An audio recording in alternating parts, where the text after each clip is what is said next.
जय हिंद दोस्तों। वीडियो में आगे बढ़ने से पहले पहलगाम अटैक में जितने भी मेरे भाई एंड अंकल शहीद हुए हैं, मैं उन सबके लिए उस मालिक से दुआ करता हूं जिसने इस धरती को बनाया, इस दुनिया को बनाया। मैं उस मालिक से दुआ करता हूं जितने भी मेरे भाई शहीद हुए हैं उन सबको जन्नत में आला से आला मकाम अता फरमा। सबसे पहले तुम लोग एक वीडियो देखो जो इंडिया के बहुत बड़े शायर है, उन्होंने इंडिया के बारे में क्या बोला है कि सरहदों पर बहुत तनाव है क्या? सरहदों पर बहुत तनाव है क्या? कुछ पता तो करो, चुनाव है।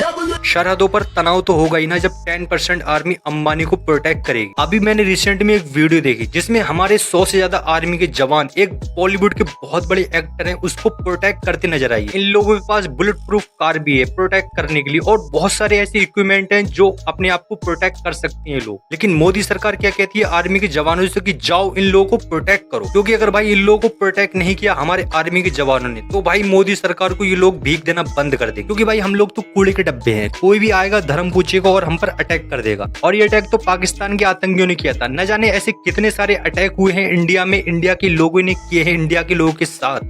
बोल जय श्री राम बोल जय श्री राम बोल और एक बार बोल जय श्री राम और एक बार बोल जय श्री राम। जय श्री राम बोलने पर भाई को मार दिया गया, फिर भी उसने बोला। लेकिन हमारी इंडिया की गोदी मीडिया अपने बाप के गोदी में बैठकर गाय का गोबर एंड मूत्र पर रिसर्च करती रही। पाकिस्तान के आतंकियों को साफ समझ आ चुका है अगर इंडिया में हमला करना है तो सबसे पहले धर्म पूछो। साले अपने आप हिंदू मुस्लिम लड़कर मर जाएंगे और पाकिस्तान के आतंकियों पर कोई भी ज्यादा ध्यान नहीं देगा। और क्या बोली गोदी मीडिया की सिंधु नदी का पानी बंद करती है। मादर चौथ, पहले तुम ये देखो। हमने पता किया कि सिंधु नदी का जल रोकने की क्या व्यवस्था भारत सरकार के पास है, तो पता चला कि सिंधु नदी का जल रोकने की कोई व्यवस्था ही नहीं है भारत सरकार के पास। और अगर भारत सरकार सिंधु नदी का जल पाकिस्तान में जाने से रोकने के लिए व्यवस्था करना शुरू करे तो कम से कम 20 साल लगेगा।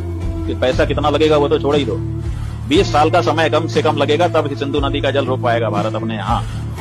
और आप कहते रहे हम सिंधु नदी का जल रोक देंगे, इसका मतलब है कि जनता को मूर्ख बनाया जा रहा है। समझे, 20 साल लगेंगे सिंधु नदी का पानी बंद करने के लिए। मुझे एक बात कहना है, सही है गलत आप लोग डिसाइड करना। पाकिस्तान के टेररिस्ट एंड इंडिया की गोदी मीडिया के साथ एक बैठक करवाओ, इन सबको सालों को बॉम्ब से उड़ा दो। तुम लोग सालों गोदी मीडिया अपने बाप से मोदी से सवाल क्यों नहीं करते? क्योंकि भाई मोदी ने पीएम बनने से पहले एक सवाल पूछा था। रोकते हैं। मैंने तीसरा सवाल उनको पूछा कि विदेशों से घुसपैठ आते हैं, घुसपैठ आतंकवादियों के रूप में आते हैं, आतंकवादी घटनाएं करते हैं, भाग जाते हैं। प्रधानमंत्री जी आप मुझे बताइए, सीमाएं आपके हाथ में है, कोस्टल सिक्योरिटी आपके हाथ में है, बीएसएफ सेना सब आपके हाथ में है, नेवी आपके हाथ में है, ये विदेश से घुसपैठ के कैसे घुट जाते हैं? मैंने चौथा सवाल पूछो ना गोदी मीडिया मोदी से कि ये आतंकी इंडिया में कैसे आए बिना घुसपैठ के। जब से बीजेपी की सरकार बनी है तब से इंडिया में बहुत सारे ऐसे अटैक हो चुके हैं, तुम लोग को कुछ भी अंदाजा भी है। पहले आम जनता को मरवा दो, फिर बाद में सिंपैथी कार्ड खेल के वोट मांग लो। बीजेपी की जो नींव रखी गई थी वो सिर्फ हिंदू मुस्लिम और मंदिर मस्जिद पर ही रखी गई थी। और ये पहलगाम अटैक होने के बाद हमारे इंडिया के हिंदू बोल रहे हैं कि हम भी धर्म पूछकर मारेंगे। भाई तुम उस मुसलमान को मारोगे जिसने पहलगाम के हॉस्पिटल में अपनी गोद में उठाकर भर्ती कराया था, या फिर उनको मारोगे पहलगाम के मुसलमानों को जिन्होंने टूरिस्टों को अपने घरों में पनाह दी, या फिर उन मुसलमानों को मारोगे जिन्होंने हिंदुओं को अपनी मस्जिद में पनाह दी भगदड़ होने के टाइम कुंभ के मेले में। अरे अगर मारना भी है तो बीजेपी के नेताओं को मारो। मैं वही सैनिक हूँ, हिंदू छत्रपति शिवाजी महाराज का मावड़ा हूँ। जय श्री राम बोल के राजनीति नहीं होती है। अगर आप राजनीति करते हो ना ये बंद कर दीजिए ड्रामा। जिस देश की आर्मी इतनी परेशान हो उस देश की आम जनता कैसे खुश रह सकती है? मैं आप लोग को यूट्यूब पर, फेसबुक पर, इंस्टा पर ऐसी हजारों लाखों वीडियो दिखा सकता हूँ जहाँ पर भाई हमारे नौजवान इंडिया के आर्मियों को खाना तक नहीं दिया जाता टाइम पर। इस मोदी सरकार में, इस मोदी सरकार ने हमारी इंडिया की आर्मी को कठपुतली बना रखा है भाई, जिधर चाहो उधर यूज कर लिया। और मेरे युवा भाई कहाँ पर अपना टाइम वेस्ट कर रहे हैं देखो।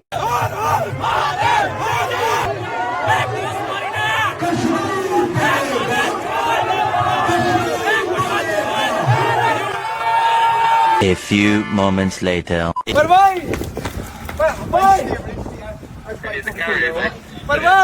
शायद ये मेरा भाई भूल चुका है कि ये इंडिया नहीं अमेरिका है। अमेरिका में हिंदुत्व के नारे लगा रहा है। ये लौंडा भाई होगा जो अपने बाप के पैसों पर पलता होगा अमेरिका में, वरना जो भाई 0 से उठकर मिलियन तक पहुंचता है ना वो ऐसे नारे नहीं लगा सकता भाई। क्या हिंदू धर्म की ब्यूटी ये कहती है कि किसी को जबरदस्ती नारे लगवाओ और अगर वो ना लगाए तो उसको मारो?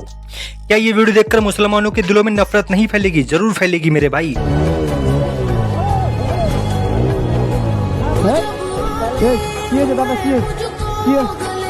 हाथ में बियर की बोतल और एक मुल्ला जी के सर से जबरदस्ती टोपी खींच रहा है। क्या ये यही कहता है कि हिंदू धर्म की किसी के सर से जबरदस्ती टोपी खींचो? नहीं कहता। देखो भाई, मैं कोई रिपोर्टर नहीं हूँ, ना मैं किसी पार्टी का दल्ला हूँ। मैं सिर्फ एक इंडिया का नागरिक हूँ। जो मेरे माइंड ने फील किया इंडिया की हालत देखकर, वो मैंने आपके सामने प्रेजेंट कर दिया। और कुछ लोग बोलेंगे भाई ये वीडियो देखने के बाद कि भाई तू अपने चेहरे से मार्क्स हटा, फिर तुझे हम बताते हैं। देखो भाई, जैसे तुम लोग बीजेपी को सपोर्ट लेकर आगे बढ़ते हो ना, वैसे मैं इस मार्क्स की सपोर्ट लेकर खुलकर बोल पाता हूँ। तो वीडियो को यहीं एंड करता हूँ, ठीक है? मिलते हैं नेक्स्ट एपिसोड में बहुत जल्द। तब तक के लिए जय हिंद, वंदे मातरम, बाय बाय।